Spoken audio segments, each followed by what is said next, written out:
روایت میں آتا ہے کہ رسول اللہ صلی اللہ علیہ وسلم نے 3 لوگوں کو خوش قسمت کہا۔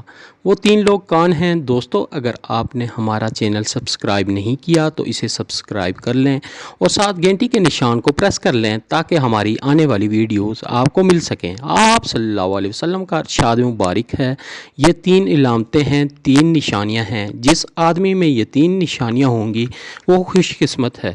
پہلا خوش قسمت انسان وہ ہے جس کی زبان اس کے قابو میں ہو۔ کوئی بات کرنے سے پہلے اس بات کو سوچے، اس بات کو تولے کہ کیا یہ بات صحیح کر رہا ہوں، کس انداز سے کر رہا ہوں اور میرے بات کرنے کا انداز درست ہے یا نہیں، اس کے بعد بات کرو۔ اگر مسلمان اس بات کا خیال رکھیں کہ کیا بولنا ہے اور کیسے بولنا ہے اور کس وقت بولنا چاہیے، تو یقین جانیے کہ ایسا انسان بہت خوش قسمت ہے۔ اور دوسرے آدمی کے بارے میں بیان فرمایا کہ جس آدمی کا گھر کوشادہ ہو اور کھلا ہو وہ بندہ بھی خوش قسمت ہے۔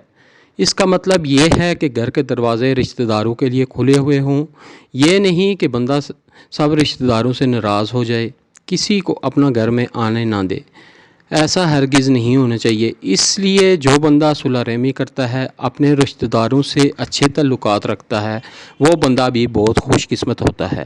اس کی ہر چیز میں اللہ تعالیٰ برکت ڈال دیتا ہے۔ تیسرے بندے کے بارے میں ارشاد فرمایا کہ جو آدمی اپنے گناہوں پر روتا ہے، یعنی جس بندے کا دل سخت نہ ہوا ہو، اور جو بندہ گناہ کرنے کے ساتھ ساتھ اپنے رب کو بھی بھول جائے، گناہ کو نہیں سمجھتا اور گناہ کر کے بھی یہی سمجھتا ہے کہ میں نے کوئی گناہ نہیں کیا، تو ایسے بندے کا دل سخت ہو جاتا ہے اور پھر اسے گناہوں پر رونا نہیں آتا۔ جو بندہ اپنے گناہوں پہ روتا ہے، چھوٹے گناہ ہوں یا بڑے گناہ ہوں، اللہ سے معافی مانگتا ہو، اللہ تیرا شکر، اے اللہ میں تیرا بندہ ہوں، اور بندہ ہونے کی وجہ سے گناہ ہو جاتے ہیں، تو وہ بھی تیسرا خوش قسمت انسان ہے۔ کئی لوگ پوچھتے ہیں ہمیں رونا نہیں آتا، ہم کیا کریں؟ اگر رونا نہیں آتا تو رونے والا منہ بنا لیں۔ اللہ کو صرف بہانا چاہیے کہ وہ اپنے بندے کو بخشنے کے بہانے ڈھونڈتا رہتا ہے۔